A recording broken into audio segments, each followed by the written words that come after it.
تم سب بچے بیٹھے ہو، والدین کو اپنی جنت بنا لو، ماں باپ کو اپنی جنت بنا لو، ان کی دعا لے لو۔ میرے نبی نے فرمایا کاش میری ماں زندہ ہوتی۔ ماں کا خاص طور پر منشن کیا، میری ماں کیوں کہ باپ کو تو دیکھا ہی نہیں، اور ماں کو دیکھا ہے 6 سال۔ میری ماں زندہ ہوتی اور میں عشاء کی نماز کے مصلی پہ کھڑا ہوتا اور میرے گھر سے میری ماں کہتی محمد، تو میں ماں کے لیے نماز توڑ دیتا۔ میرا نبی کہہ رہا ہے۔ اور جب آپ حج پہ تشریف لے گئے اور ابوا کے میدان سے گزرے جہاں میرے نبی کی والدہ کا انتقال ہوا تھا، اس بات کو 57 سال گزر چکے ہیں۔ 6 برس کی عمر میں مدینہ سے نکلے 3 افراد، میرے نبی کی ماں، میرے نبی کے والد کی باندی ایمن، وہ بھی ماں ہیں، انہوں نے بھی دودھ پلایا تھا میرے نبی کو۔ 2 مائیں ہیں، ایک دودھ پلانے والی، ایک پیدا کرنے والی، اور ایک میرے نبی ہیں۔ جب ابوا کے پہاڑوں میں پہنچے تو اچانک ہارٹ اٹیک سے حضرت آمنہ 25 سال کی عمر میں انتقال فرما گئیں، اور میرے نبی نے اتنا اس کا غم لیا۔ 6 سال کا بچہ، میں سن 2000 میں وہاں گیا تھا، میرے آنسوں نہیں رکنے کو آ رہے تھے کہ کہاں میرے نبی کی ماں کو اللہ نے اٹھایا، نہ کوئی آسرا، نہ کوئی سہارا، نہ کوئی رشتہ، نہ کوئی جھولی، نہ کوئی چھاؤں، ایسے تنہا یتیم کر۔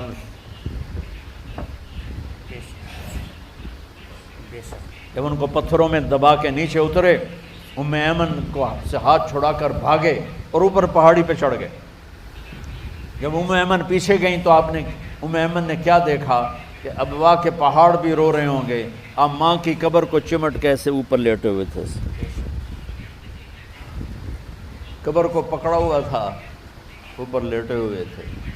جب ایمن قریب آئیں تو سنا آپ کہہ رہے تھے اماں جی، آپ کو تو پتہ تھا آپ کے سوا میرا کوئی نہ تھا، آپ مجھے چھوڑ کے کہاں چلی گئے، کیوں چلی گئی؟ 6 سال کا بچہ پہلی موت دیکھ رہا ہے تو ان کو سمجھ میں نہیں آ رہا کہ میری ماں کے ساتھ ہوا کیا ہے۔ ایمن نے اٹھانا چاہا، آپ نے اٹھنے سے انکار کر دیا۔ اس صدمے کو سینے میں لیے ہوئے 57 سال کے بعد، 7ویں دن بندہ رو نہیں سکتا، رونا نہیں چاہے تو رونا نہیں آمدا، 57 سال کے بعد آپ اس وادی سے گزرے، اپنے اونٹنی کو ماں کی قبر کی طرف موڑ دیا، اور ان پلرز کو 3 گنا کرو تو وہ پہاڑ بنتا ہے، چھوٹی پہاڑی تھی۔ اونٹنی کو نیچے بٹھایا، اوپر پہاڑ پر گئے، اور یہ مجھے دیکھو، یوں آپ نے گھٹنے کھڑے کیے ماں کی قبر کے سرانے، اور یہ ہاتھ یہاں رکھے، اور پھر سر دیا اپنے گھٹنوں میں یوں، پھر رونا شروع کیا۔ اتنا روئے، اپریل کا مہینہ تھا، دھوپ سر پہ پڑ رہی تھی، ہم تو ٹھنڈی دھوپ میں بیٹھے ہیں، شدید دھوپ میں بیٹھے تھے، اور اس کنڈیشن میں یہ بچوں کا سٹائل ہوتا ہے، جب لمبا رونا ہو تو وہ یوں بیٹھتے ہیں سر اندر دے کر۔ اتنا روئے کہ آپ کی داڑھی ساری آنسوں سے بھر گئی، سینہ تر ہو گیا، احرام تر ہو گیا، اور کئی گھنٹے بیٹھ کے روتے رہے۔ 2 جہان کے سردار ہو کر تمنا کر رہے ہیں کاش اماں تو زندہ ہوتی، تو مجھے کہتی محبت، میں تیرے لیے نماز توڑ دیتا۔ اور میرے نبی نے، یہ بچیاں غور سے سنو، میرے نبی سے پوچھا گیا یا رسول اللہ قیامت کب آئے گی؟ آپ نے فرمایا یہ تو اللہ کو پتہ۔ نے کہا یا رسول اللہ کوئی نشانی بتا دیں؟ آپ نے فرمایا جب بچیاں ماؤں کو ذلیل کریں گی تو قیامت آئے گی۔ جب بیٹیاں ماؤں کے ساتھ بدتمیزی کریں گی اور ماؤں کو ذلیل کریں گی تو قیامت آ جائے گی۔ ایک ماں بیٹی کو میں بھول نہیں سکتا، ماں کے موٹے موٹے آنسو گر رہے تھے، اور بیٹی ماں سے کہہ رہی تھی بھوک نہیں، ہماری اپنی پنجابی زبان، بھوک نہیں، یہ تو ہم نوکر کو کہتے ہوئے ڈرتے ہیں، وہ ماں سے کہہ رہی تھی بھوک نہیں، یعنی بکواس نہ کر، روا کے چپ، صرف آنسو اس کے گر رہے تھے ایسے۔ شاید وہ یاد کر رہی تھی کہ 9 مہینے کیسے اس کو میں نے پیٹ میں پالا، جنتے ہوئے کتنی تکلیفوں سے گزری، اور اس کو دودھ پلاتے ہوئے کتنی راتیں میں نے کاٹ کاٹ کے گزاری، اور اس کے پیشاب دھوتے ہوئے کتنی دفعہ میں سردی میں ٹھٹھری، اور آج جو مجھے کہہ رہی ہے بھوک نہیں۔ اس لیے میرے نبی نے فرمایا جس نے ماں باپ کو دکھ دیا، سنو غور سے بچوں سارے سنو، جس نے ماں باپ کو دکھ دیا اس پہ اللہ کی لعنت، اس پہ فرشتوں کی لعنت، اس پہ زمین آسمان کی لعنت، نہ ان کی نماز قبول ہے، نہ روزہ قبول ہے، نہ صدقہ قبول ہے۔ میرے نبی کی زندگی کا دوسرا روح حقوق العباد، نماز حقوق اللہ میں آ جاتی ہے، میں حقوق العباد کی تھوڑی سی وضاحت کر رہا ہوں۔ ماں باپ زندہ ہیں تو دعا لیں، والدین سے کہتا ہوں بچوں کو عزت دو، جہاں اولاد ماں باپ کے حقوق ہیں وہاں اولاد کے حقوق ہیں، اولاد کو عزت دو، اولاد کو عزت دو، اولاد کو عزت دو۔ بہت سی اولاد کی نافرمانی کا ذریعہ ماں باپ بن رہے ہیں، سختی کر کے، زبردستی کر کے اور ٹھونس کر چیزیں نوکروں کی طرح سلوک کر کے۔ میرے نبی کے گھر میں جب بیٹی فاطمہ ملنے کے لیے آتی تھیں تو میرے نبی بیٹھے نہیں رہتے تھے، اب چیئر پہ بیٹھے ہوئے بی بی فاطمہ آ گئی، اب زمین پہ بیٹھے ہوئے ہیں بیٹی آ گئی، اب چارپائی پہ لیٹے ہوئے ہیں بیٹی آ گئی۔ میرے نبی کیا کرتے تھے؟ کھڑے ہو جاتے تھے، کھڑے ہو جاتے، ایک دم کھڑے ہو جاتے تھے، اور پھر کھڑے نہیں رہتے تھے، تیزی سے آگے بڑھتے تھے اور حضرت فاطمہ کا ہاتھ پکڑ لیتے۔ یہ والدین غور سے سنو، حضرت فاطمہ کا ہاتھ پکڑ لیتے تھے اور ہاتھ پکڑ کے مجھے دیکھو یوں بوسہ لیتے تھے، بیٹی کا بوسہ لیتے تھے، پھر ہاتھ چھوڑتے نہیں تھے، ہاتھ پکڑے پکڑے لاتے لاتے لاتے ان کو چارپائی پر پہلے بٹھاتے تھے پھر خود بیٹھتے تھے۔ یہ باپ اور رسول ہو کر بیٹی کو یہ عزت دیتے تھے۔ پھر وہ جنت کی عورتوں کی سردار بنی، پھر وہ جنت کے سرداروں کی ماں بنی، پھر وہ اللہ کے شیر کی زوجہ بنی۔ تو والدین سے کہتا ہوں کہ اپنے بچوں کو عزت دو، عزت دو، عزت دو، عزت دو۔ پھر آپ سے زندگی کے بڑے فیصلے ہیں شادی۔ اب لوگ اکٹھے پڑھتے ہو لڑکے لڑکیاں، اپنی شادی کے فیصلے خود نہ کرو، اپنے ماں باپ کے حوالے کرو۔ اس میں شرافت بھی ہے، اس میں برکت بھی ہے، اس میں رحمت بھی ہے، اور اس میں والدین کی دعائیں بھی ہیں۔ کورٹ میرج کو ہوا نہ دو، boyfriend girlfriend culture ہمارا نہیں ہے۔ میرے نبی کے طریقے میں مرد اور عورت کا صرف نکاح سے تعلق ہے، اس کے علاوہ سب جہنم کی آگ ہے۔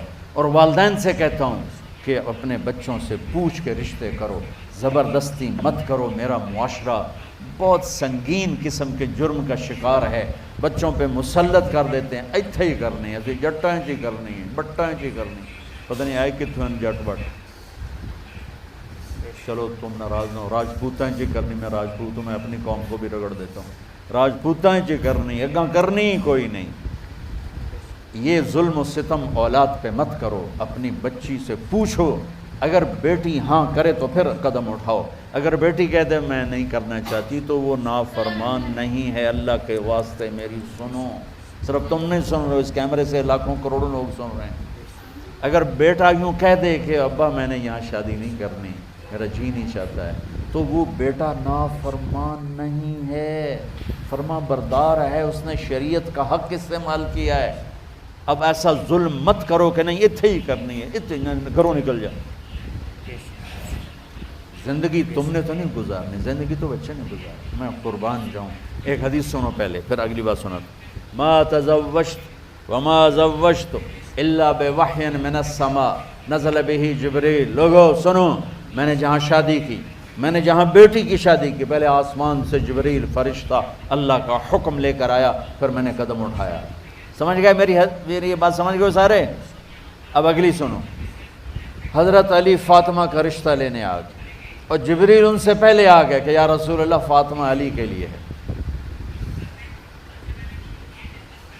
باپ محمد مصطفیٰ جیسا ہے، رشتہ مانگنے والا علی جیسا ہے، اور بیٹی فاطمہ جیسی ہے۔ اور آپ پوچھتے ہیں علی کیسے آئے؟ کچھ شرم کی وجہ سے کچھ کہہ نہ سکے، چپ۔ آپ کو تو پتہ تھا، آپ نے فرمایا فاطمہ کے رشتے کے لیے آئے ہو؟ کہا جی۔ تو جبریل تنال بیٹھا ہوا ہے کہ یا رسول اللہ اتھے ہی کرنا ہے، آپ نے ہاں نہیں کی، آپ نے کہا انشاءاللہ، اور یہ کہہ کر اٹھ گئے۔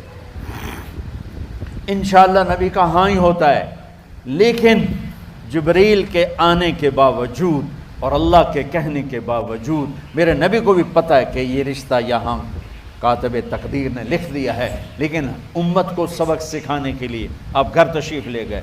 بیٹی فاطمہ کہ جی یا رسول اللہ، کہا علی کا رشتہ آیا ہے، میں ہاں کر دوں؟ سبحان، میں اپنے دیہاتی بچیوں پہ مجھے رونا آ گیا کہ جنہیں پتہ ہی نہیں ہوتا سانو کہیں نال بندے پہ جانور ہے یا انسان ہے۔ علی جیسا داماد، چلو علی کو چھوڑو، فاطمہ کو چھوڑو، جبریل آیا بیٹھا ہے، جبریل آیا بیٹھا ہے۔ اس کے بعد فاطمہ سے پوچھنے کی کیا بات ہے؟ جبریل آ کر کہہ رہا یا رسول اللہ، اللہ کہہ رہا ہے فاطمہ علی کے لیے ہے اور علی فاطمہ کے لیے ہے، اور پھر آپ کہتے ہیں بیٹی فاطمہ ہاں کر دو۔ ہماری تو آج کی بیٹیاں انکار نہیں کرتی، چپ کر کے گاں ماج طرح بن چھڑ دن کلے نال۔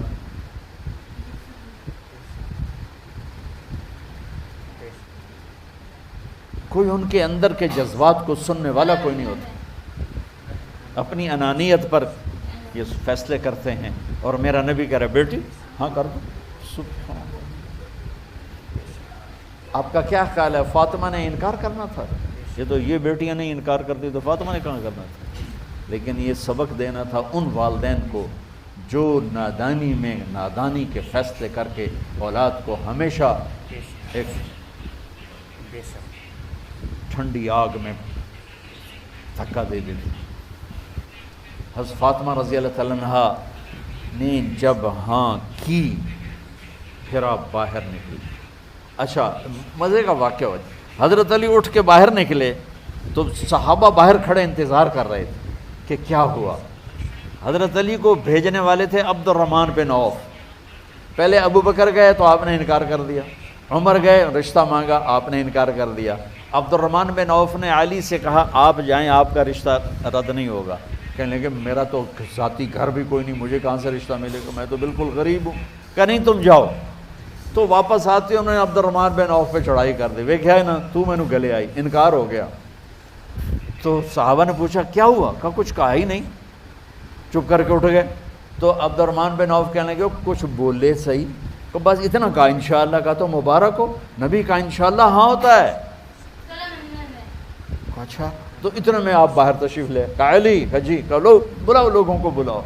سوری مسجد بھر گئی، آپ کی سوری مسجد فل ہو گئی، آپ ممبر پہ کھڑے ہوئے علی کو سامنے بٹھایا، کہا لوگو یہ جبریل میرے پاس اللہ کا پیغام لائے ہیں کہ میں فاطمہ بنت محمد کا نکاح علی کے بن ابی طالب کے ساتھ کر دوں۔ پھر آپ نے خطبہ پڑھا اور کہا کہ علی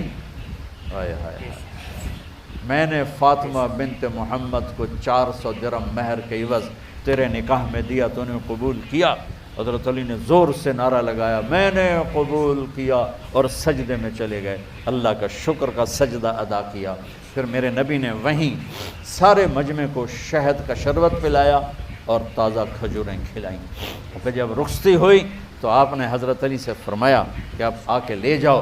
پھر آپ نے حضرت ام سلمہ، حضرت حفصہ